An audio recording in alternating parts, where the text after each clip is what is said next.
considéré comme ça. Est-ce que tu vas laisser ce petit bambou de parler comme ça? C'est pas vrai, je rêve. On se demande où elle mange. Petit, tu es doué, très doué. Mais tant que je serai dans le métier, tu ne seras jamais que le Tout le second. monde, oui.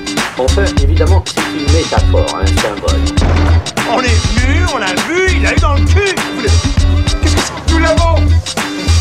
Qu'est-ce que c'est? Ne va-t-il pas faire des trucs? Mon père, attendez. Vous aimez le cinéma? Beaucoup. J'ai des sections pour les meilleurs films qu'on passe en ville. Bonjour à tous et bienvenue dans notre podcast 3 Actus Ciné Sinon Rien avec moi pour m'accompagner Mas, Bonjour tout le monde. Gino, Salut tout le monde. mais Julien. Salut tout le monde. Le principe de l'émission est simple, on commentera les films qui vont secouer cet été et même notre rentrée, on en débat ensemble dans les cases commentaires, afin que vous puissiez également vous exprimer, nous essaierons dans la mesure du possible d'y répondre, des films estivaux, des films de rentrée, nous attendent, et ça commence maintenant. Vous êtes prêts à conduire ces hommes? Prêts à devenir membre de la Ligue des Ombres? En plus, c'est pas un sac à main, ça s'appelle une sacoche. Indiana Jones en a une. On va commencer par les films de cet été. Si Paul Verhoeven a sorti son Benedetta, d'autres films cannois ont aussi eu cette chance, avec Annette de Léos Carax, qui est sorti le 7 juillet, et on ressortit d'ailleurs avec ce film le prix de la mise en scène à Cannes. On n'en oublie pas le MCU qui, après de longues années d'absence Covid, sort son Black Widow, dont tout le monde s'en battait les reins, mais en fait non, puisqu'il fait un joli score au box-office, tout comme Fast and Furious 9, oui, on en est déjà au 9, incroyable. Pourtant, en face, il existe la comédie beauf produite par Christian Clavier, Mystère à Saint-Tropez, et la Palme d'Or Titane de Julia Ducournau, qu'on félicite au passage. Le 21 juillet, notons qu'un petit film d'auteur pas du tout attendu va sortir, Kaamelott premier volet de Alexandre Astier, et dans la même semaine, une suite que tout le monde ne voulait pas, plus que ça, mais bon, il sort quand même, Space Jam Nouvelle Ère, mais aussi le dernier Nilan Shyamalan avec Old. The Rock et Margot Robbie se disputeront les affiches la semaine suivante avec The Suicide Squad et Jungle Cruise. Et nous sommes déjà au mois d'août qu'un autre film français pointe le bout de son nez avec OSS 117, Alerte rouge en Afrique noire, de Nicolas Bedos, avec pas grand chose en face pour concurrencer, Le Bousin, suivant de très près, par Pas de Patrouille, le film, et Free Guys avec Ryan Reynolds la semaine suivante. Le 18 août, un film qui fait le tour de Twitter à une question pertinente d'un journaliste qui a déclaré que le film était bien dangereux lors d'une année électorale, Bac Nord avec Gilles Lelouch, pour les enfants, et moins dangereux Baby Boss 2 et Snake Eyes, mais sans Nicolas Cage, personne n'est prêt pour ça. L'été se conclura par France de Bruno Dumont, avec Léa Seydoux en tête d'affiche, et Eiffel de Martin Bourboulon. Pour nos adolescents qui avaient aimé le premier, il y a également Don't Breathe 2, et Réminiscence dont on avait déjà parlé dans cette émission, avec Hugh Jackman. Alors messieurs, déjà, pour commencer, est-ce que vous avez déjà vu un film cet été, en tout cas de la liste en question? Il y en a plein que j'ai pas tout simplement parlé, en l'occurrence. Et comment, si vous avez justement des attentes sur cet été? On commence par toi, Gino? Écoute, déjà, avant de t'annoncer mes attentes, j'ai souhaité la bienvenue à Julien dans notre podcast quand même, qui est le grand gagnant de notre casting, un chroniqueur pour la prochaine saison. Donc voilà, on applaudit bien fort Julien, on le remercie. Bravo Julien. Ça met déjà la pression là. Tu mets haut la main, la barre pour la saison prochaine. Et je suis ravi de t'accueillir, au contraire de mes deux acolytes. Nous sommes tous ravis d'ailleurs. Donc, écoute, sans surprise, pour les personnes qui suivent assidûment le podcast, donc déjà, je n'ai pas vu de films qui sont sortis hormis The Tomorrow War que tu nous as imposé, voilà, et Army of the Dead également imposé, enfin, si on peut le considérer comme film de l'été. Mais en l'occurrence, voilà, non, moi, ma grande sortie attendue, c'est ni plus ni moins que OSS 117. Ça, je l'attends, mais alors avec une impatience démesurée dès qu'il a été annoncé. La dernière bande-annonce m'a énormément rassuré sur l'esprit que le film peut tourner. J'ai l'impression que Nicolas Bedos essaie quand même de se rapprocher de ce qu'a fait Hazanavicius, mais j'imagine tout en imitant sa patte, parce que voilà, mais en respectant un peu le travail qui avait été fait auparavant.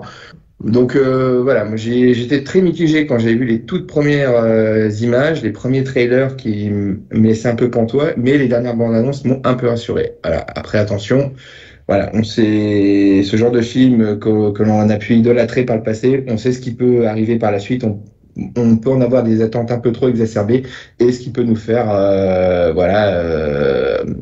amener un parfum de regret quand on voit le troisième, parce qu'il ne répondra pas forcément tout le temps à toutes nos attentes. Moi j'attends juste de passer un bon moment au cinéma. Voilà, donc ce serait la principale sortie qui m'intéresse. Si je devais en mettre une autre, il y a un film qu'on a évoqué déjà aussi dans notre podcast, c'est Eiffel, qui m'a agréablement surpris sur la mise en scène, sur l'imagerie, tout ça. Donc, et Romain Duris, c'est un excellent acteur. Donc tu vois, je vais faire très français moi pour mes films d'attente de l'été. On va dire ça comme ça. Chauvin. Et si jamais il y a d'autres films que vous évoquerez, je manquerai pas d'en faire part, mais ça peut être aussi un Space Jam par-ci par-là, voilà, pourquoi pas, pour me rappeler mes vieux souvenirs. J'attends pas spécialement Kaamelott, vu que j'étais pas un grand fan de la série, mais sans plus. Après, peut-être par curiosité, pourquoi pas. Mais non, les films d'horreur, tu vois, je compte pas aller voir L'Héritage de Sceaux, je compte pas aller voir c'est quoi ce papy avec Patrick Chenet, je compte pas aller voir ces films d'horreur là, tu vois. Donc non, voilà, je n'oserais pas. Et voilà pour moi, sans surprise pour les fidèles auditeurs de notre podcast. Eh bien écoutez, on peut passer à Julien, juste notre bisu national, qui vient d'intégrer le podcast. Bisutage. Le petit bisutage. Eh bien, bonjour à tous. Alors moi, j'ai pas fait mes devoirs puisque ça s'est calé de très longue date que je devais venir effectivement. Maintenant, passe au bleu demain, c'est tout. Ouais, mais on a toujours fait en sorte de pouvoir te refuser l'accès. Et je sais bien. Et j'ai enfin réussi à venir, mais je sais très bien que c'est parce qu'il vous manquait quelqu'un. Accessoirement que j'ai fait un virement chez Gauthier il n'y a pas longtemps. Bon, presque après ça c'est... Voilà, on a voulu rajouter une touche féminine et voilà. Il a une voix de radio. C'est ça. J'ai peut-être plus de physique que la voix, mais en tout cas... c'est de radio. Le corps de Mamie Payette, la voix de Manuel Lévy. Oui, c'est ça, oui. Ouais, faut peut-être mieux dans ce sens-là quand même, accessoirement. Donc blague à part. Alors moi j'ai deux films, je vais faire assez chauvin aussi. Le premier c'est effectivement Kaamelott qui sort cette semaine. Pour le coup, moi j'étais plutôt fan, voire très fan de la série et ce serpent de mer du coup qui est le film Kaamelott finalement qui a mis plus de 10 ans à se faire sort enfin. J'ai hâte de voir ce que ça donne. J'espère effectivement, comme disait Dino, qu'on va pas être déçu parce que Kaamelott maintenant à la fin ça date de plus de 10 ans avec les derniers livres et le retour à Rome d'Arthur, etc. En gros l'espèce de préquel qui avait été fait. Donc on va bien voir ce que ça va donner. Hypé quand même, il y a tout le casting original qui sera présent.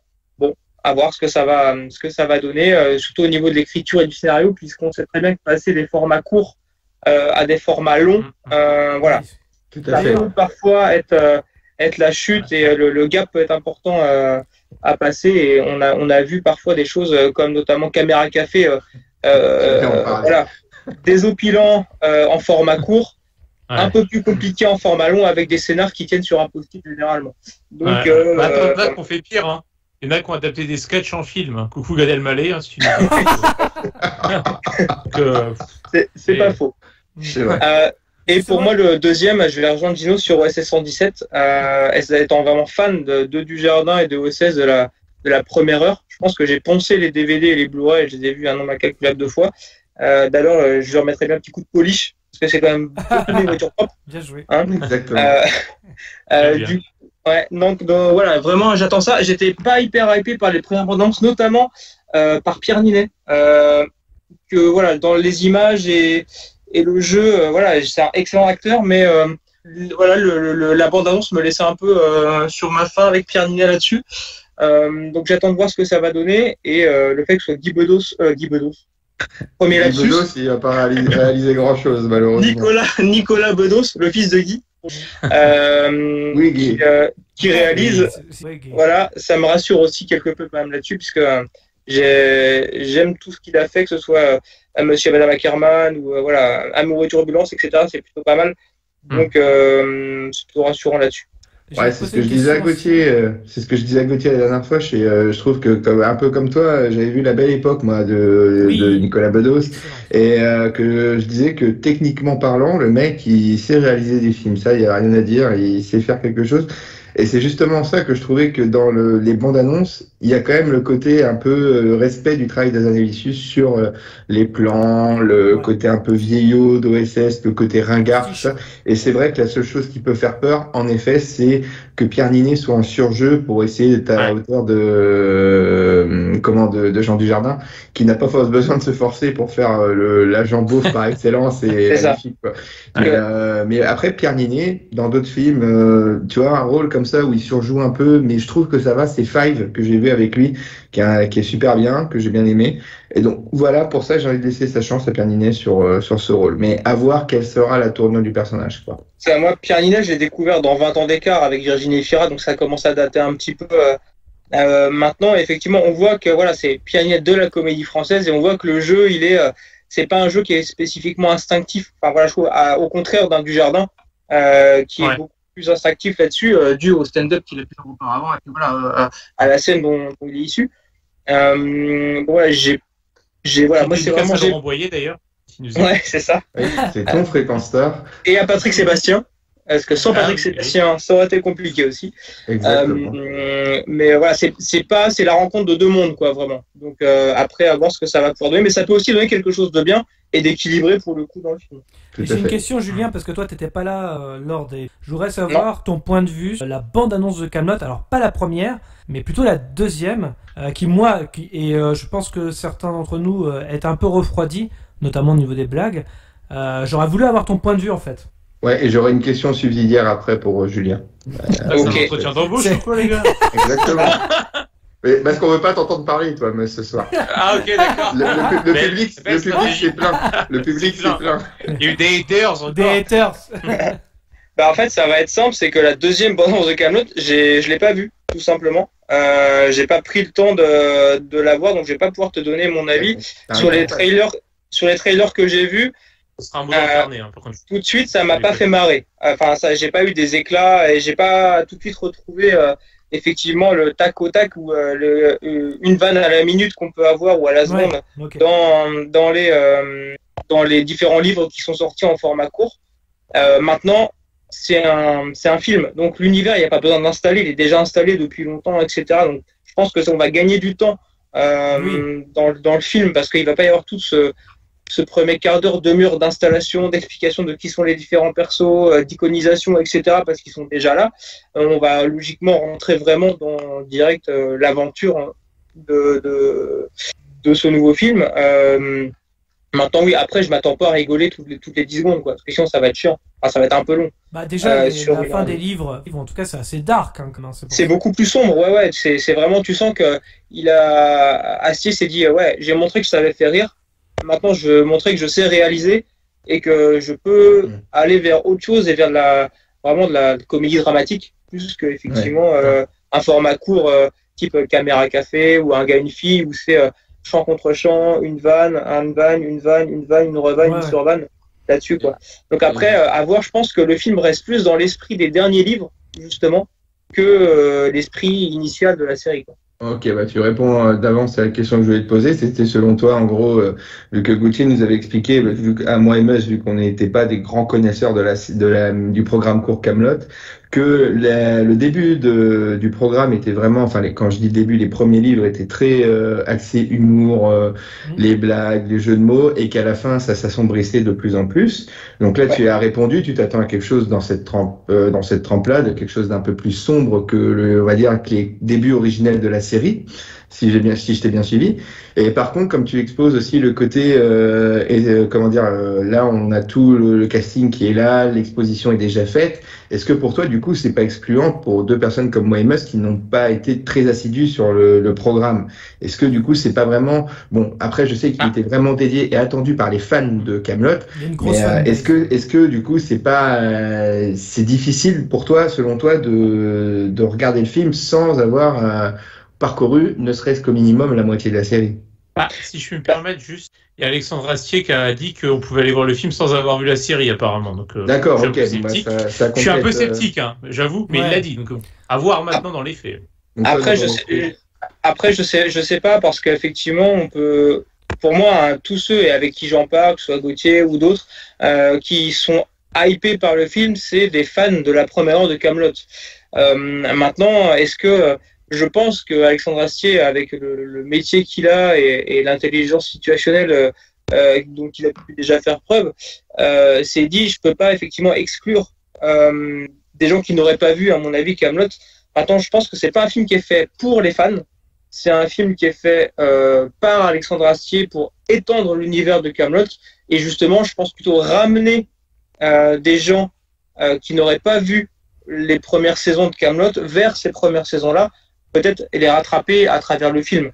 Après, je sais pas parce que je suis pas dans sa tête, mais je pense que ce serait effectivement excluant et il se tirait une balle dans le pied s'il voulait en faire d'autres derrière, à ne ramener que des fans, parce que si c'était à faire que pour les fans, ça veut dire que tu limites forcément le nombre d'entrées, et si tu limites le nombre d'entrées, bah, tu limites derrière la possibilité de par les studios ou de par peu importe un échec possible critique ou public de faire des suites. Je pense que le succès commercial sera présent, ça c'est une certitude. Après, je ne saurais pas vraiment dire le succès critique ou le succès public. Comment je pourrais pas être capable de l'analyser, moi n'ayant pas les tenants les aboutissants de la série. De toute façon, on pourra le voir à mon avis que au bout de la première semaine d'exploitation. Je pense déjà début semaine prochaine, on aura une réponse. Après, moi, alors, je rebondis sur ce que vous dites. Déjà, au niveau des, comment on appelle ça, des préventes, des places de cinéma, déjà, je pense déjà un succès. Ouais. Mais commercialement, j'en doute pas. Il y a une telle attente et puis il faut le dire, hein, la communication était très bonne, je trouve, autour de ce film. Exactement. Ils n'ont pas fait de trop. Ça a été par période et il y a juste eu une hype au moment de la sortie de la dernière bande-annonce, mais sinon c'était par petites touches et je trouvais que c'était très intelligent dans la communication. On créait pas une hype sur la longue durée comme on peut le faire pour des grosses productions hollywoodiennes par moment, quoi. Voilà. Non, c'est intelligent. Et Astier reste toujours mesuré dans toutes les interviews qu'il a données depuis 10-12 ans. Mesuré, il a quand même joué dans LOL, quoi. Non mais voilà, ça c'était dit, hein. Il fallait le souligner. Mesuré dans sa communication systématiquement. Et puis il est lyonnais, donc c'est un signe de caractère qui ne trompe pas. Ouais, ça c'est pas un de ses avantages pour le coup, mais après on fait ce qu'on peut. On salue tous les Lyonnais qui nous écoutent, merci. On salue les Lyonnais. Ne soyons pas sectaires. Mais ouais, je pense qu'il a été quand même relativement mesuré à chaque fois. On a même cru, moi personnellement, j'ai cru que ce film on le verrait jamais. Clairement. Oui, c'est vrai parce que il y a eu plusieurs fois où ça a été compliqué, où il était dessus. Puis je pense qu'il a vraiment attendu d'avoir le budget nécessaire de boucler tous les partenariats, parce que je pense qu'au niveau des effets spéciaux, mine de rien, enfin, on peut appeler effets spéciaux pour un film comme ça, il y en aura. Oui, on a vu. Et oui, on a vu. Hein. Ouais. Et bon, j'attends de voir ce que ça va pouvoir donner. C'est là où moi j'attends un peu de voir si ça va pas faire trop cheap quand même, comme ça a pu faire parfois cheap dans les derniers livres justement où il a voulu aller un peu plus loin et on voit que c'était limité. N'est pas Stan Winston qui veut pour le coup. Ça va dans la continuité, je pense. Mais comme on le dit souvent, voilà, la prise de risque elle est là et on ne peut que la saluer, quoi. Voilà, au moins il va au bout de son idée et ça on peut que le féliciter pour ça, Alexandre Astier.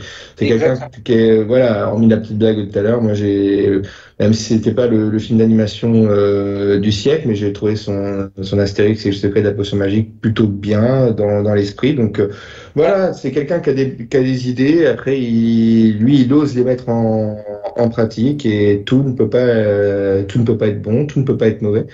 Donc voilà, à voir ce que ça va donner. Mais en fait, moi, pourquoi je le mettais pas dans mes attentes principales, c'est que en fait, moi, ça m'est complètement indifférent cette série. Je n'ai pas ta connaissance que tu as toi, Julien, ou toi, Gauthier, de la série pour c'est être pas un rabais. Non, comment? C'est pas arabesque quoi en termes de... Perry Mason, pardon, s'il te plaît. Pareil, autant pour moi. Voilà. Ouais, c'est pas faux ce que vous dites, c'est pas faux. Exactement. Et j'ai envie de dire, parce que là on est passé aussi, enfin on a fait une petite aparté sur Kaamelott. Toi, Meus, est-ce que tu as déjà vu certains films? D'ailleurs, je crois que Julien avait déjà vu des films de cet été d'ailleurs. Mais toi, Meus, est-ce que tu as des attentes particulières sur... À part, pour l'instant, en tout cas dans les films vus, à part Sans un bruit 2, qu'on peut considérer comme un film d'été, puisque les oui, on peut le... genre, en l'occurrence, ce qu'on a vu ensemble, qui était très bien d'ailleurs, hein, très bonne suite. Au moins aussi bien que l'un aussi, ce n'est mieux. Non, sinon après dans les films à venir, d'ici la fin de l'année, il y a finalement pas mal de films que j'ai envie de voir, mais pour l'été, il y a quelques-uns que je pense qu'ils peuvent être sympathiques, mais je sais pas si pour autant j'irai les voir. Tu vois, alors typiquement, bon, vous n'avez pas de 16-117. Pourquoi pas, quoi, si me prend l'envie, si tu m'invites, Gauthier, pourquoi pas, je te suivrai peut-être, mais je sais pas si j'irai le voir pour autant. Non, après, je pense qu'il y a quelques films qui peuvent être des très bons divertissements. Je vais citer par exemple Jungle Cruise avec Dwayne Johnson et Emily Blunt. Je pense que ça peut être pourtant c'est Disney, hein, moi qui souvent je les défonce, mais je pense que ça peut être un bon divertissement. Ça a l'air sympa. Hein. Ça a l'air sympa, ouais. Encore que je me méfie, parce que tu vois, je repense il y a quelques années de ça, à des films comme Tomorrowland avec George Clooney par exemple, qui étaient décevants. Tu sais, moi je m'étais endormi devant, enfin voilà, qui avait l'air sympa sur le papier et qui était pas foufou. Donc à voir, mais sur le papier, en me fiant la bande-annonce, je me dis ça peut être pas mal. Autrement, pareil. Pourtant, je suis pas du tout pro Marvel. Je sais que toi, Gauthier, t'as pas aimé la bande-annonce. Et on sait que c'est purement commercial, ce film. Mais le Shang-Chi et la légende des 10 anneaux, je me dis ça peut être un divertissement honnête. Je me permets de te couper. Ça fait partie des films de la rentrée et non pas des films d'été. Voilà, t'es sûr qu'ils sortent pas cet été? C'est le 1er septembre. Parce que ah oui, alors, je vais apporter un bémol à tout ça, puisque justement, je vais tricher un petit peu sur les films d'été. Sauf erreur de ma part, l'été, ça va jusqu'au 21 septembre. Ah merde, il est con quoi. Moi, je suis très au pied de la lettre, moi. Tu sais, du coup, les films de la rentrée, pour toi, c'est quelle date? Moi, je vais jusqu'au 21. Moi, je suis casse-couille. D'ailleurs, je vais aller plus loin à ce niveau-là, d'ailleurs. Sinon, sur les films purement d'été, au sens où tu l'entends, il y a celui qui éventuellement m'intrigue, c'était Don't Breathe 2, parce que le 1, on l'avait vu ensemble, d'ailleurs, il me semble, à l'époque. Oui. Ça avait été plutôt une bonne surprise, parce que franchement, c'était un film un peu thriller, angoisse honnête. J'ai trouvé ça. Pour de là à faire une suite, bon, je sais pas trop, mais bon, pourquoi pas, vu que j'avais plutôt bien aimé le 1. Donc on verra si après, on va pas se mentir, si on est d'humeur masochiste, pourquoi pas se lancer sur The Suicide Squad, même si ça va être une horreur, c'est évident, mais juste pour le défoncer gratuitement derrière, pourquoi pas, je veux dire... ça fera un bon podcast. Le podcast de la rentrée, sinon Julien nous accompagne. Si vous êtes aussi d'humeur masochiste, les gars, on peut se lancer là-dedans. Alors, on va être honnête, je pense que tu vas être d'accord avec moi, Meus, mais on pense. Alors, attention, vous l'aurez peut-être entendu ici, c'est-à-dire le 21 juillet, à l'heure où sort ce podcast, on est d'accord que ça peut être même pire que le premier. Ah oui. Oui, je pense que c'est l'effet Covenant qui a fait pire que Prometheus. On pensait pas que ce serait possible. Et Ridley Scott l'a fait. Là, James Gunn peut le faire. Je pense que là, on est très bien parti. On verra si les pronostics se révèlent. On n'a pas été bon. Enfin, moi, par rapport, je n'ai pas été bon prono pour l'Euro 2021, mais là, je le sens bien. Par contre. Là, je le sens très bien. J'ai été plutôt pas mal. Moi. J'ai eu du pif. Eh bien, du coup, t'en penses quoi? Ouais, moi j'ai été mauvais, mais par contre, merci Patrick Schick, et donc du coup, le hold-up deuxième. Merci l'Italie, pour moi. Et sinon, par contre, si vous avez des enfants ou des petits-neveux, évitez les affiches de cinéma à compter du 11 août, parce que sinon, ils vont vous demander la patte patrouille, comme disait Gauthier. Donc voilà, voilà, si vous voulez vous éviter les aventures de Ruben et de Ryder, et voilà, vaut mieux éviter, quoi. Eh bien, écoutez, moi, j'ai 2 enfants, pour le coup, une petite fille de 4 ans. Et effectivement, l'année dernière, nous étions allés voir déjà le film de la course de Pat' Patrouille. Et ça s'était plutôt bien passé. Bon, j'aurais pas mis 5 étoiles sur Allociné, ni 90% sur Rotten Tomatoes. Mais ma fille a plutôt aimé. Donc, vous inquiétez pas que les partenaires. Ils le savent quand même, quoi. De toute façon. Merci Nickelodeon. Je pense, oui. Il y aura des affiches un peu partout. Et ma fille m'a déjà dit... on devait aller voir Pat' Patrouille au cinéma, on n'a pas encore été. Je dis oui, c'est parce qu'on n'a pas le pass sanitaire. Voilà. Merci M. Macron. Ça. Ah oui, parce qu'on n'a pas encore fait de débat là-dessus, on aurait pu en faire une news. Alors, je voulais juste aussi rebondir. Est-ce que toi, Meus, et même Julien d'ailleurs, vous avez vu des films cet été, à part Sans un bruit 2 pour toi, Meus? Est-ce qu'il y a eu d'autres films? On a vu The Tomorrow War. Ouais, voilà. Mais est-ce que Julien l'a vu? C'est important de savoir. Alors oui, j'ai vu Tomorrow War. Et bon, Le silence qui en dit long. je peux pas dire que j'ai détesté. Maintenant, voilà, je vais, comme dirait François Terrel, ça va être un grand mais. Ouais. Dédicace au Fossoyeur.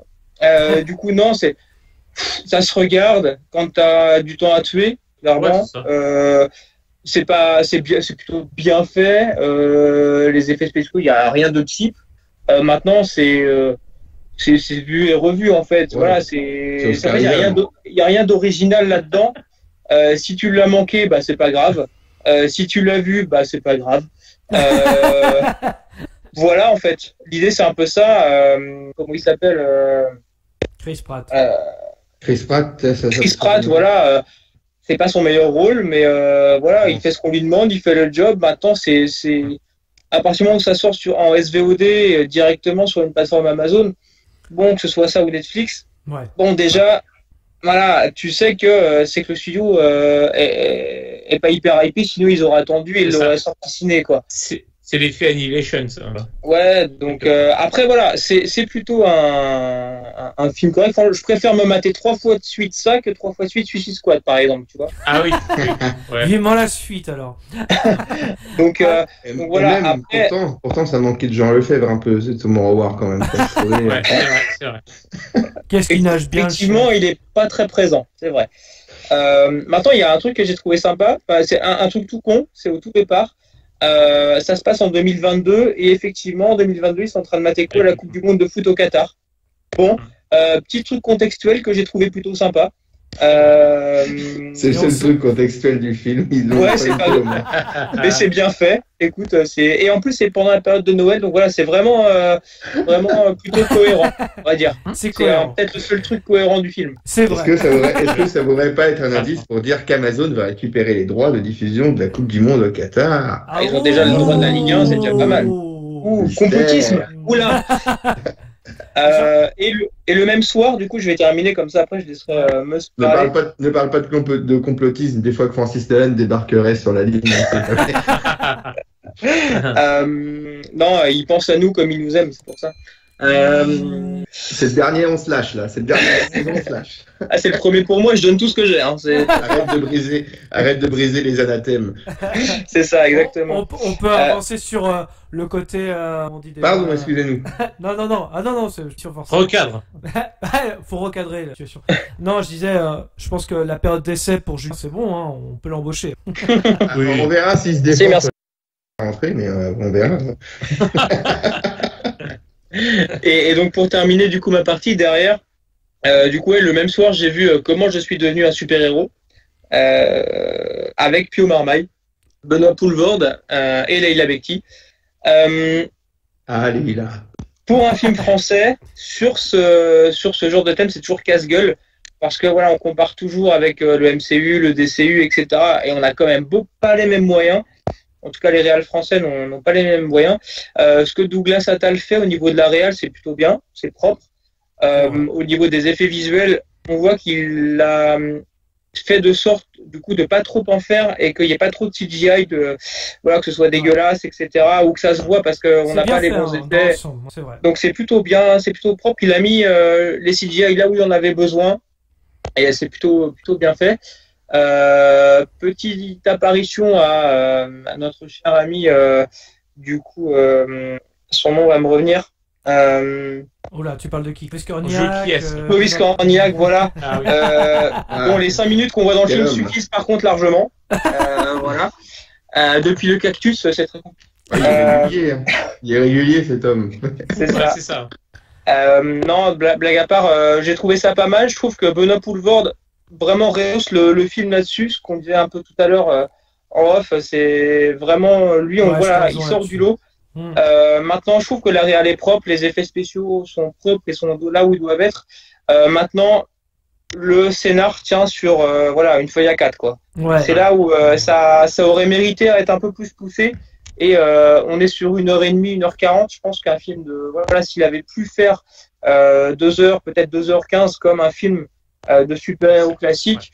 Parce que là, en fait, finalement, c'est ni plus ni moins qu'une origin story, d'une heure et demie, quoi, grosso modo, qui appelle à plus. Je trouve que il transforme quand même l'essai, mais ça mérite d'aller plus loin en termes de contenu et d'être un peu plus costaud, quoi. Voilà. Moi, je te rejoins complètement sur le film Benoît Poelvoorde. D'habitude, je suis pas très fan, mis à part dans C'est arrivé près de chez vous, mais là, effectivement, je te rejoins complètement.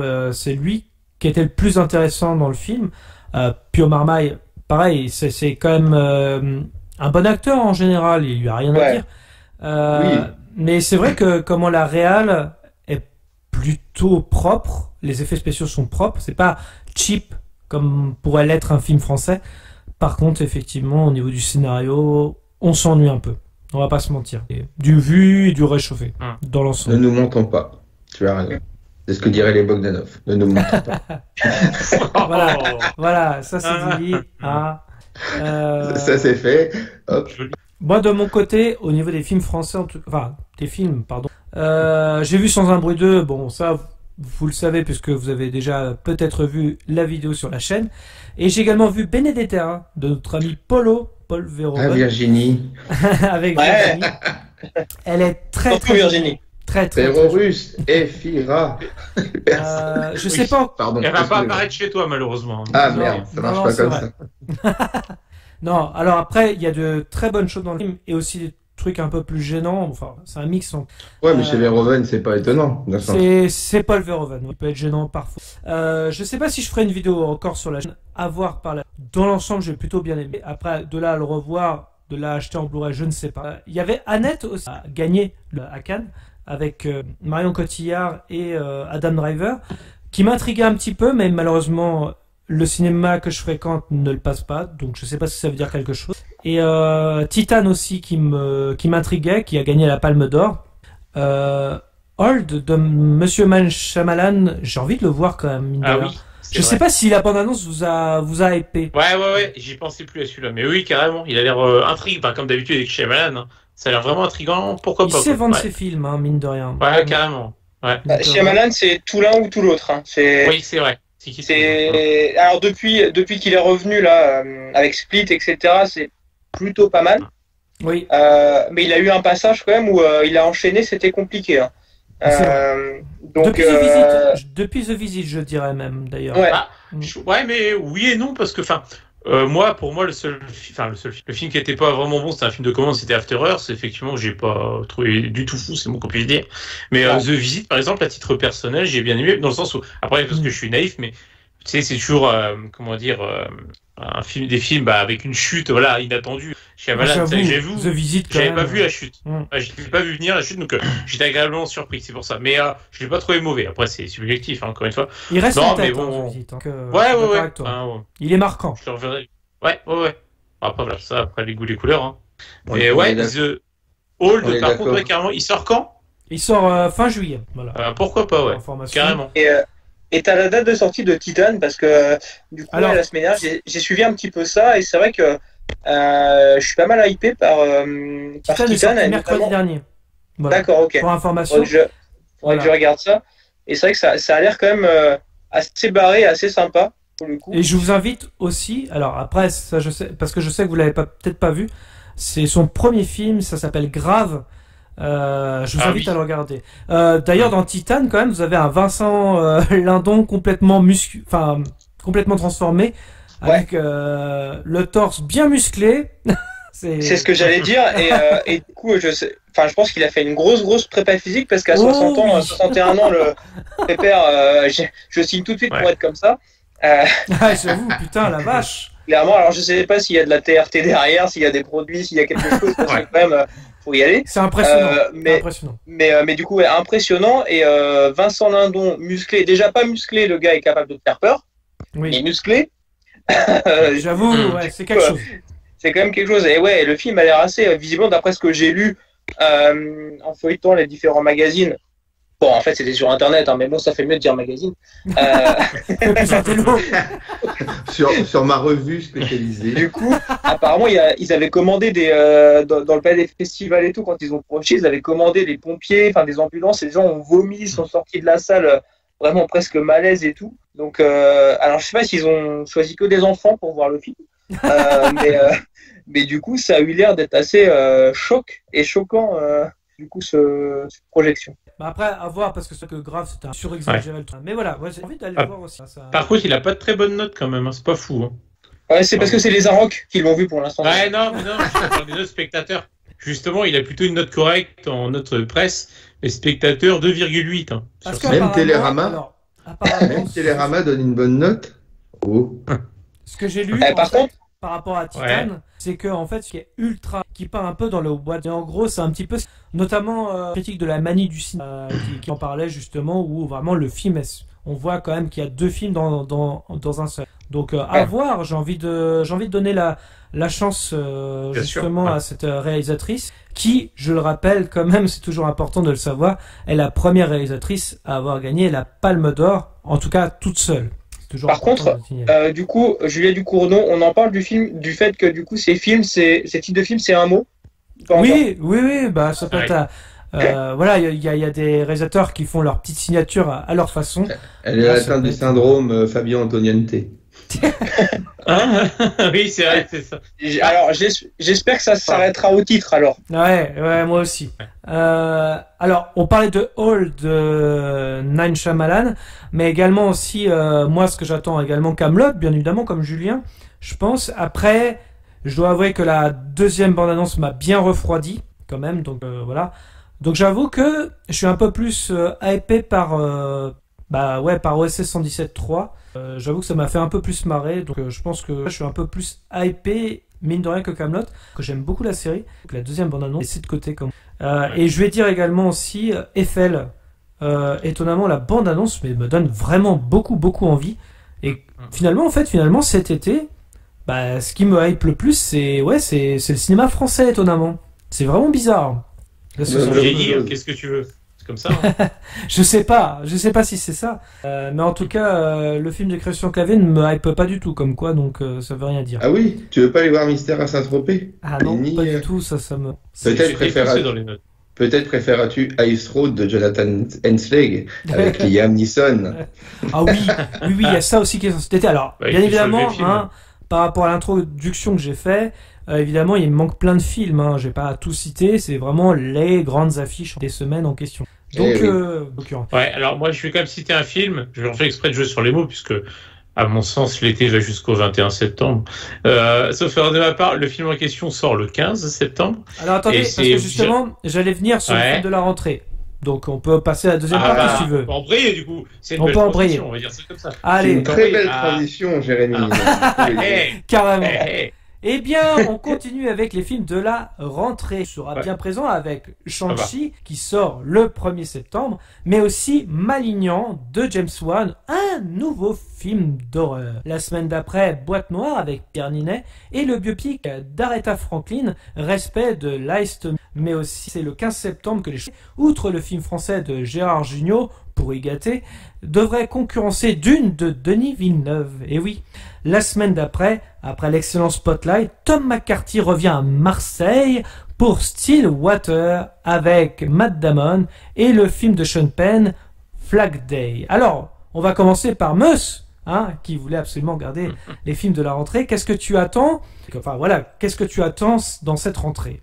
On t'écoute. Eh bien justement, tu m'as coupé l'herbe sous le pied, comme on dit. Hein, voilà, c'est justement Dune que j'allais citer, puisque moi autant je dois avouer que la bande-annonce, comme je l'avais déjà dit dans une émission précédente, m'a pas plus hypé que ça, parce que l'univers, moi je le connais pas, donc je vais le découvrir. Elle a l'air assez particulier effectivement, mais effectivement j'aime beaucoup Denis Villeneuve et ça a l'air d'avoir beaucoup de cachets quand même film et tout, donc je suis quand même très très curieux de le voir ce film. Donc c'est pour ça que j'allais le citer. Et puis moi j'ai cité évidemment plutôt Shang-Chi et La Légende des 10 Anneaux. Donc pour cette rentrée, c'est les deux auxquels je pensais particulièrement. Et après en fin d'année, il y a beaucoup de films qui me hype pas mal, mais voilà, pour la rentrée, c'est les deux seuls que je citerai principalement. Et j'avais une question justement, Meus, parce que t'es assez un peu fermé entre guillemets sur le MCU. Pourquoi Shang-Chi, justement? Je dis pas que je vais aller le voir. Je dis juste qu'en voyant la bande-annonce, je me dis, ça a l'air plutôt bien fait. Enfin, je me dis, voilà, bon, ça révolutionne pas le genre, hein, clairement, mais ça va être un divertissement honnête, et je me dis, au mieux de passer un bon moment devant. Moi, ce qui m'emmerde juste, encore une fois, avec le MCU, encore plus maintenant, ça, hein, tu pourras le dire, je serais mieux placé pour le dire, mais j'ai clairement l'impression qu'il faudra, dans l'idéal, voir toutes les séries de Disney+, liées au MCU, pour comprendre les prochains films, en tout cas, comme il se doit. Et moi, c'est ça qui me fait un peu chier avec cet univers, quoi. Faut être obligé de taper tout. Alors, je rebondis parce que j'ai vu les séries en question. Ouais. WandaVision, on n'est pas obligé, c'est juste pour le personnage de Wanda, le côté psychologique qu'il faut regarder si vraiment vous vous intéressez au personnage, donc c'est pas obligatoire. Falcon et The Winter Soldier, vous pouvez passer à côté, il n'y a pas de problème. Par contre, effectivement, Loki, malheureusement, vous êtes obligé. Là, surtout le final, on est obligé de regarder Loki pour se dire, qu'est-ce qui va se passer par la suite. Malheureusement, je te rejoins là-dessus. On est obligé de regarder au moins Loki pour savoir ce qui va se passer sur les prochaines productions. Shang-Chi, je sais pas trop, en fait, en réalité. Je sais pas si ça aura un gros impact. Mais en tout cas, Loki aura un impact sur Doctor Strange 2, c'est sûr. Et Spider-Man, c'est obligatoire. Ouais, non, puis après, voilà, moi, juste, encore une fois, c'est les griefs que j'ai contre le MCU maintenant, enfin, depuis un moment d'ailleurs. Voilà, je suis mon vieux conseil, juste que voilà, j'ai l'impression que ça peut durer 50 ans comme ça, tant que ça va faire de l'oseille, on va continuer, et je me dis, pour moi, une œuvre doit avoir encore une fois un milieu, un début, une fin, et là, je me dis, ça va durer ad vitam aeternam, mais j'aurais préféré limite qu'il s'arrête à Thanos, et puis pourquoi pas rebooter avec des nouveaux acteurs et faire de nouvelles histoires. Enfin bref, c'est ma vision, et voilà, je me dis juste que... Non, mais voilà, je trouve ça intéressant que tu piges justement, parce que moi, c'est quelque chose... Mais par contre, voilà, en tant que film... totalement à côté, c'est pour ça, donc je me dis... Autant Les Éternels, pourquoi pas, mais Shang-Chi, je sais pas. Ouais, aussi. Les Éternels aussi a l'air très bien, mais c'est pas un film de la rentrée, donc je ne le cite pas. Après Meus, je pense que le problème du MCU, en fait, ça vient finalement de sa matière première. C'est-à-dire que quand tu réfléchis un peu, tu te dis des comics, ça fait des dizaines, des vingtaines, des trentaines d'années du coup que ça existe. Il y a eu beaucoup de crossovers qui ont été faits, etc. Et maintenant, tu vois, on commence à aller chercher dans des héros ou des contenus que le grand public qui ne suit pas l'univers comics ne connaît pas spécifiquement. Moi, par exemple, Shang-Chi, Les Éternels, je connaissais pas spécialement. Je pense que je suis pas le seul, à mon avis. Il y a peut-être que les puristes qui vont connaître. Moi, je m'étais déjà arrêté à Ant-Man, Doctor Strange, déjà, c'était déjà beaucoup. Et je trouvais que j'étais déjà sur un truc qui est assez loin, tu vois. J'étais arrêté à Iron Man 2, pour te dire. Ouais, tu vois. Donc tu dis, ouais, je connaissais le perso, machin. Là, je connais pas du tout. Maintenant, le problème, c'est, Iron Man, pour moi, il n'y en aura qu'un. Faire des reboots, ça va devenir compliqué. Déjà, moi, personnellement, je me plains quand on fait des reboots de Robocop, des reboots de ceci, des reboots de cela, parce qu'au bout d'un moment, ça veut dire qu'on n'a plus d'imagination. Souvent plus quand c'est fait moins bien que l'original. C'est quand même dommage. Donc là, on va voir ce que ça va donner s'ils veulent refaire des Captain America, sachant que dans le dernier Avenger, en théorie, Captain America, tu ne le vois plus. Ça veut dire que tu seras obligé de faire des préquels au dernier Avenger qui est passé, à moins que je me trompe et qu'il y ait autre chose. Parce que faire Falcon en Captain America, ça va être un peu compliqué. Moi, ce que je reproche, en fait, c'est que il y a des big boss, t'en as plein dans l'univers Marvel. Il y en a plein qui n'ont pas été exploités, hein, évidemment. Mais quand tu penses à un mec comme Thanos, tu sais, qui a été teasé depuis quand même 2010, 12, tu vois, même pas, tu vois. En gros, dans ces eaux-là. Et tu dis finalement, encore une fois, Thanos, ce sera épisodique, quoi, finalement. Tu vois, et après. C'est ce que je te disais, en fait... on en parlait en off, là, Thanos, Titan. Oui, je sais. Non, mais je sais. Mais on te le tisse sur 3 phases, et encore une fois, ce sera une péripétie, parmi d'autres. Non, mais le problème, c'est qu'il va bien falloir qu'il s'arrête à un moment donné, parce que ça a commencé en 2008 avec Iron Man. 2007-2008, à un moment donné, il faut... Ouais, je pense qu'il faut, par contre, je suis en phase avec toi, clôturer le sujet, parce que plus ça va...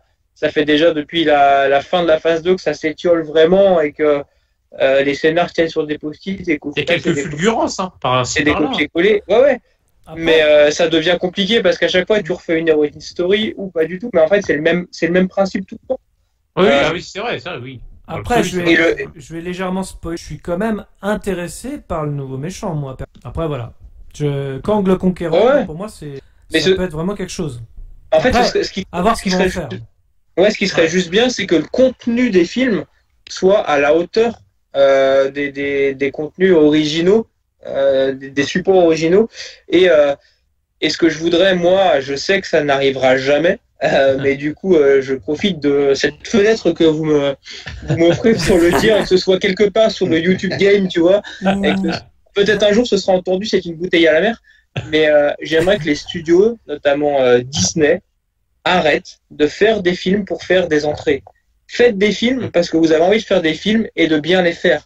Arrêtez de mettre un film où vous dites non, on va le faire en 2h35 ou 2h15 pour faire plus de séances dans la journée, pour pouvoir engager plus de pognon. Ok, au bout d'un moment, ça suffit. Après, ce qui se passe, c'est que tu as des Snyder Cut qui sortent, tu as des Final Cut qui sortent, etc. Alors oui, ça fait en plus vendre du DVD, donc c'est bien, sauf que du coup, les gens, ils chient sur le film au départ, pour se dire 2 ans après, finalement, c'est pas si mal. Ouais. Alors après, je vais rebondir sur ce que tu dis. J'ai l'impression, après c'est peut-être une impression, je défends un peu le MCU pour une fois. J'ai l'impression qu'ils sont vachement libres dans leur série, par contre. Peut-être, ouais. WandaVision, par exemple, ils tentent des trucs de ouf que j'ai jamais vu moi personnellement au cinéma, ou encore même Loki. Je vais mettre Winter Soldier et Falcon parce que c'est le bas qu'on puisse CU, mais Loki, j'ai vu qu'il y avait vachement intéressante qu'on ne pouvait pas voir dans les films et un peu plus de développement que ce qu'on aurait pu avoir ailleurs. Donc je me dis que ils ont un peu plus quand même d'éléments et j'ai l'impression qu'avec les Éternels, je peux me tromper, hein, mais on sent qu'ils essayent d'aller vers autre chose, quelque chose de différent.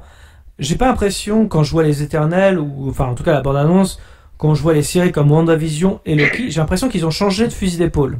Je peux me tromper, attention. En tout cas, j'espère, ça me rassure un peu parce que j'ai vu ni Loki ni Wanda parce que j'ai pas Disney+, pour le coup. Alors, est-ce qu'ils se disent que dans la série, sachant qu'ils ont plus de temps pour développer quelque chose, ils en mettent un peu plus et que c'est peut-être moins impactant parce que il n'y a pas de compte d'entrée finale, pour le coup, et que comme c'est dispo sur la plateforme, les gens qui y aillent voir la première semaine, les 2 premières semaines ou sur 6 mois, peut-être que c'est moins gênant pour eux, mais après mon ressenti c'était global, c'était pas spécialement que pour le MCU, c'était que ça aujourd'hui. L'idée c'est t'as que beaucoup de films de commande où les studios demandent non, il faut que tu ramènes ton film de 2h45 à 2h15 et puis mets-moi un peu moins de sang ici ou machin, et même quand t'as des films où on nous dit ils sont classés R, ils sont classés R qui correspondraient à du moins de 12 ans de notre époque, quoi. Chez nous, c'est ça. Donc c'est un peu, aujourd'hui j'aimerais revoir vraiment du développement de perso intéressant, du moins de chute, tais-toi, c'est magique, cherche pas, c'est comme ça. Endgame c'était vachement porté là-dessus quand même, hein. Ta gueule c'est magique, hein. Donc je l'ai essayé de le faire poli en non, on peut ici, c'est radio libre ici, hein. Ça marche, hein. Radio libre, Deadpool sur Skyrock. Encore plus que 21h minuit. Mais aujourd'hui c'est la Skyroulette d'ailleurs. C'est ça. Ce serait bien si aujourd'hui on arrivait à avoir des mecs, on va peut-être arrêter d'utiliser tout à l'heure de James Wan avec son prochain film. Déjà on est sur des choses, sur des réals déjà un peu plus libres généralement, qui évitent les films de commande, et quand ils ont pas envie de faire un film ils le font pas, quoi. Donc à voir. Il a refusé de faire Conjuring 3 pour ce film là, c'est pour ça que je me dis peut-être qu'il est intéressant. Exactement. Et surtout qu'il revient sur l'horreur. On sait qu'il a fait le premier Saw qui était excellent, qu'il a fait Conjuring 1 et 2. Et moi ce qui me rassure paradoxalement, c'est qu'il n'y a pas des acteurs dedans qui sont hyper connus. Ouais, mais il aime bien ça. Et généralement, pour le coup, il n'y a pas de attention, je vais tourner là-dedans, telle image, et généralement, c'est-à-dire qu'en plus, le réal aura la main vraiment sur le jeu d'acteur et aura pas affaire à des divas, comme ça peut être le cas des fois où tu as des acteurs un peu plus bankable qui vont dans des films ou qui peuvent potentiellement abîmer leur image ou voilà, ils veulent avoir la main mise là-dessus. Là, c'est des acteurs pour se lancer, donc ça peut être intéressant. Et toi, Gino, est-ce que tu as des films de rentrée qui te hype? Ah bah oui, déjà, début septembre, pour moi, c'est obligatoire. Le 8, il y a Pingu qui sort déjà. Donc, moi, je suis en Ouais, c'est vrai en plus. Pingu, le petit pingouin, attends. Ah, je regardais ça quand j'étais petit. Oui, moi aussi. D'ailleurs, mais plus sérieusement, moi, il y a un film dont je m'attendais pas quand on a vu la bande-annonce pour le bien du podcast, c'est Stillwater. Franchement, j'ai essayé. Et Stillwater, Marseille bébé. Marseille bébé, quoi. Voilà, c'est le J, c'est le S. Voilà, donc non, voilà, c'est un film qui semble avoir quelques promesses. Et puis de ce que j'ai pu voir par court extrait sur la twittosphère, j'ai cru voir une belle complicité entre Camille Cotin, Matt Damon et Tom McHardy. Donc c'est plutôt intéressant. Je trouve ils ont bien défendu le film. Et cet aspect qu'on avait évoqué, que Marseille était un personnage à part entière du film, qui Tom McCarthy semblait faire en sorte de sublimer Marseille. Donc c'est intéressant. Parce qu'il y a des fois où il manque le côté noir de la ville. Ok, il y a les côtés sombres, mais un peu comme partout, quoi. Tu vas à Châteauroux, c'est la même. Mais bon, on avait déjà dit, ils n'ont pas le budget pour aller à Châteauroux. Donc c'est pas la même mafia, on va dire. Exactement. Un autre film, donc c'est un peu plus tard, là, on est à quasiment début octobre, mais par contre, voilà, c'est Mourir peut attendre, le James Bond. Ça, c'est la priorité des priorités de l'année, quoi. Même devant OSS 117, mais voilà, il y en a un qui sera avant l'autre, donc forcément. Ça veut pas dire que la dernière des priorités sera une priorité. Voilà, mais vous m'avez compris. hommage à Laurent Blanc. Voilà, donc non, c'est le dernier James Bond de Daniel Craig. Moi, c'est quelque chose que j'attends avec même nostalgie de ne plus voir comment Daniel Craig réinterprété à l'avenir. C'est vraiment l'accomplissement, on va dire, je sais pas si on peut appeler ça un reboot, mais on va dire le James Bond jeune, quoi. Voilà, c'est les années jeunes de James Bond, on va dire. Donc c'est quelque chose qui me plaît énormément. Et puis je crois que c'est les deux que j'avais vraiment notés. Et ouais, c'est à peu près tout, mais ces deux films-là qui m'intéressent beaucoup pour la rentrée. Et comme j'espère que le pass sanitaire, ce ne sera plus qu'une formalité. Et pourquoi pas Dune aussi, ouais, mais on l'avait évoqué, ouais, Denis Villeneuve, moi j'ai été un peu... Je m'étais fait chier devant son remake sa suite de Blade Runner. Ouais. Voilà. C'est particulier, Denis Villeneuve. Par contre, c'est dans la lignée du premier. Par contre, c'est lui qui avait fait le premier Contact. Oui. Ouais, et ça, c'était pas mal. Et t'as pas vu Prisoner? Ça, c'était bien. T'as pas vu Prisoner? Non, Prisoner, j'ai pas vu. Alors, Prisoner, très très bon. Je t'invite à le regarder. Vraiment. Prisoner. C'est Hugh Jackman dedans. Il est vraiment. Paul Dano aussi. Excellent. Et Jake Gyllenhaal aussi. Et Jake Gyllenhaal aussi, ouais. Mais tout le cast est top et. C'est un thriller à la Seven, je pense. Ouais, sinon, il y a Les Méchants avec Roman Fressinet et Jimo. où le pitch commence comme ça. Après avoir volé une console de jeux vidéo à des migrants, Sébastien tente de la revendre à Patrick. Voilà, ça commence. C'est un speech qui donne envie, effectivement. Je pensais que c'était une émission sérieuse, alors je vais y aller.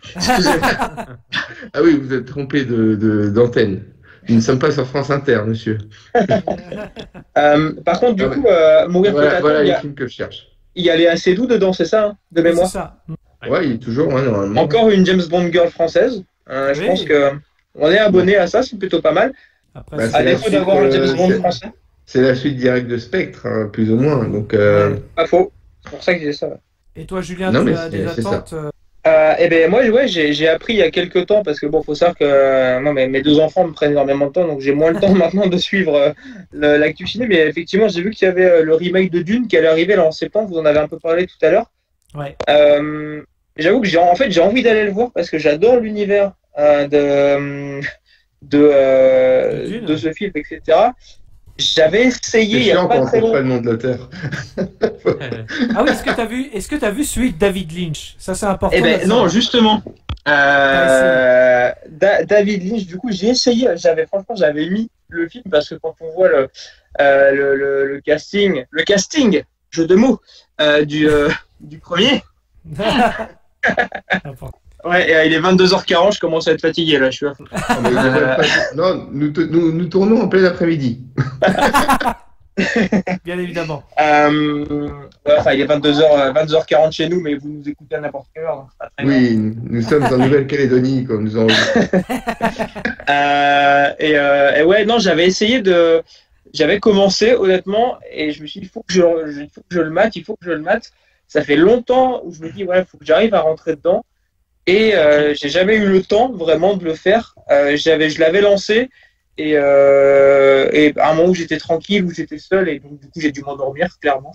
Il faudrait que j'arrive à le remater vraiment parce que c'est depuis que je suis enfant, j'entends parler de ce film, je lis des choses sur ce film.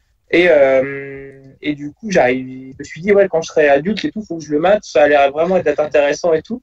Ça fait un peu vieux combattant ce que je dis, mais c'est vraiment Non, mais alors, je comprends pas. Et non, mais attends, pour la petite histoire, j'ai découvert ce film quand j'étais au collège, puisqu'on avait ce qu'on appelle un CDI à l'époque, Centre de documentation et d'information, dans lequel il y avait des bouquins, en fait, où c'était l'histoire du cinéma. Et donc, on embrasse toutes les Sophie, parce que c'est un prénom de documentaliste. Oui, c'est vrai. Exactement. Et donc, du coup, j'ai lu pas mal de livres. Il y avait le best-of des films fantastiques, des films d'aventure, etc. Effectivement, il y avait du coup un synopsis de Dune dedans, avec des images, etc. Et ça m'a vraiment donné envie de le voir, tellement envie que j'ai jamais trouvé le temps de le faire. Mais ouais, je suis assez hypé pour le truc, et du coup, je pense que je comparerai les deux. Là-dedans, mais ouais, et quand j'ai vu qu'il y avait Sting quand j'étais gamin, j'ai dit c'est un chanteur, tu comprends pas, il est dans Camelot aussi, hein. Acteur, etc. Ouais, en plus, c'est vrai. Mais ouais, c'est plutôt, ça a l'air intéressant. Mais donc je l'attends pour le coup, mais finalement sans trop savoir à quoi m'attendre. Je sais pas si c'est juste pour rebondir sur ce que tu disais, en fait, presque nanardesque en vérité. Bah ouais. Oui, mais en fait, il a été longtemps, les bouquins en tout cas, considéré comme inadaptable. Un petit peu comme à l'époque le Seigneur des Anneaux de Tolkien, c'était inadaptable en film. Et le truc, c'est que David Lynch a essayé de faire l'inadaptable, sauf que avec l'époque, avec forcément la production qui était chaotique, et il a même refusé parfois de mettre son nom carrément dans le générique. C'était très très compliqué au niveau de la production, ce qui a donné ce film un petit peu hybride de l'époque, qui tantôt fonctionne et parfois pas du tout. Voilà. Moi, quand tu vois, ce qui m'a donné envie, c'est quand tu vois les costumes et tout, tu vois, je sais pas, ça fait vraiment futuriste, avec leur espèce de pince-nez là, etc. Tu te dis ouais, il y a un truc avec Kyle MacLachlan dedans que tu revois après dans Sex and the City, tu dis ah putain, c'est lui qui joue dedans, etc. Ouais, et ça a l'air vraiment sympa, avec Sting en plus tout à l'heure, voilà. Tu dis bon. Ouais, au final, apparemment, je pense que, comme tu dis, il y a peut-être un film qui a été fait trop tôt pour le coup. Autant certains réals, je crois, il me semble qu'il y a Cameron qui dit ça, qui dit ouais, il y a des films que j'ai envie de faire, maintenant j'attends, et il y a par exemple George Lucas qui dit peut-être la prélogie je l'ai fait trop tôt, peut-être que c'était trop tôt au vu des effets spéciaux, des CGI et tout, il regrette, peut-être que oui, Lynch, je sais pas s'il le regrette, mais en tout cas peut-être que c'est un film on va voir ce que ça va donner là, mais forcément il y aura la comparaison entre les deux. Mais en tout cas, ça a l'air d'être plutôt bien respecté, vu la bande-annonce, en tout cas, par rapport à la recherche de le sujet central du bouquin. Donc, j'ai envie d'y croire aussi, que la bande-annonce est pas bien faite. Donc, puis Denis Villeneuve, réalisation, alors, qu'on aime ou qu'on n'aime pas, il a réussi sa suite de Blade Runner, malheureusement, enfin, ou heureusement, ça dépend pour ceux qui ont aimé ou pas, puisque c'est complètement cohérent avec le premier film et le ton du premier film. Il a réussi un film de science-fiction totalement à part, qui est Premier Contact. Il a réussi le thriller Prisoners.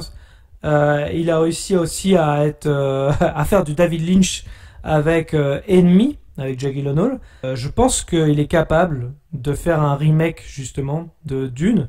Et je pense que d'ailleurs c'est peut-être un des seuls réalisateurs qui est capable de le faire. Donc à voir par la suite. Et il a fait Sicario. En termes de... Ouais, c'était assez violent, je trouve. C'était plutôt bien foutu aussi, la comparaison entre les États-Unis et comment le Mexique. La fameuse frontière, c'est plutôt bien mis en scène, ce côté-là. Donc Sicario était un très bon film aussi. C'est pour ça, c'est plutôt un touche à tout. Il est capable, il n'a pas un seul style, quoi. Donc je pense qu'il est capable effectivement d'imprimer sa patte sur un film d'un petit peu d'anticipation de SF un peu comme ça. Voilà, à voir ce que ça va donner, quoi. Et on le verra avant les États-Unis. Ça, c'est important de le dire. Ouais. Et ça, c'est quand même un truc étonnant, peu courant. Ouais. Il y a un mois d'écart de sortie, c'est ça? Oui, quasi, ouais. Ouais. Ça arrive parfois. Parce qu'il me semble que The Dark Knight Rises, il me semblait par exemple que c'était le cas déjà, par exemple. Ouais, c'était à une semaine près. Donc ça va. Ouais, voilà, il n'y avait pas autant d'écart. Ok. Est-ce qu'on a fait le tour par rapport au film de rentrée? Si, il y a quand même le film de Jean-Claude Van Damme à la rentrée. Enfin, non, pas à la rentrée, oui. En juillet, on n'a pas cité. Le dernier mercenaire sur Netflix. Ouais, il y a tout. Alors déjà, on respecte Jean-Claude. Je respecte Jean-Claude. S'il vous plaît. Et effectivement, ils ont mis tout un cycle Van Damme sur Netflix pour du coup pour accompagner cette sortie. Oui, je pense que voilà, il y a toute la filmographie qui va avec, hein, sûr. D'accord. Alors il y a pas, mais pas en intégralité. Il n'y a pas tout, tu vois. Il n'y a pas Bloodsport, il n'y a pas Cyborg. Il est sur Amazon, par contre. Voilà, il n'y a pas tout ça. Il n'y a pas Manhunter. Mais il n'y a pas Street Fighter. Non. C'est Universal Soldier, c'est bon. Le premier Universal Soldier, s'il y est, déjà c'est bien. Il n'y a pas Karate Tiger non plus. Sinon, ils ont beaucoup de choses. Est-ce qu'il y a tous les coups sont permis? Non, c'est Bloodsport. Ah, c'est Bloodsport. Putain, merde, à chaque fois, j'ai la version française, peut-être. Ah, c'est une belle intervention. De rien. Et ça me permet, regarde, de faire une transition avec, du coup, tous les coups sont permis, donc Bloodsport, dans lequel figure Forest Whitaker, qui fête ses 60 ans aujourd'hui. Alors, bon anniversaire. Bon anniversaire au 19 juillet, le podcast sort le 21. Happy birthday, Forest. Non, jusqu'au 19, voilà, vous le savez tout. Oui, parce que pour sa première, il dévoile nos secrets de tournage, Julien, donc c'est bien, c'est intéressant. Non, mais ne prenons pas nos auditeurs pour des imbéciles. Ils savent très bien que c'est enregistré. Ils savent. Nous sachons. Nous sachons, et ils sachons aussi. Exactement. À part bonnes vacances à tous. À part bonnes vacances à tous, et on a hâte de vous retrouver lors de la prochaine saison. Voilà. Pour Suicide Squad. Effectivement, c'est la dernière émission. Ouais, on spoil déjà. C'est la dernière mission de l'émission. Effectivement, Suicide Squad. Gino, il en est ravi d'ailleurs. Je vais peut-être attendre d'avoir mon pass sanitaire, moi, du coup. En tout cas, merci à tous de nous avoir suivis. Je vous rappelle que vous pouvez clocher, commenter, mettre un pouce bleu, nous suivre sur les réseaux sociaux, Facebook, Twitter, Instagram. Les liens sont dans la description. Dans tous les cas, rendez-vous dans les salles obscures pour de nouvelles aventures. Bonne soirée à tous. Bonnes vacances, à bientôt tout le monde. Et bonnes vacances à tous, à bientôt. À la prochaine. Comme ça, est-ce que tu vas laisser ce petit morveux te parler comme ça? C'est pas vrai, je rêve. On se demande où elle mange. Petit, tu es doué, très doué. Mais tant que je serai dans le métier, tu ne seras jamais que le Tout second. le monde, oui. Enfin, évidemment, c'est une métaphore, un symbole. On est venu, on l'a vu, il a eu dans le cul. Qu'est-ce que c'est? Nous l'avons. Qu'est-ce que c'est? Ne va-t-il pas faire des trucs? Mon père, attendez. Vous aimez le cinéma? Beaucoup. J'ai des sections pour les meilleurs films qu'on passe en ville.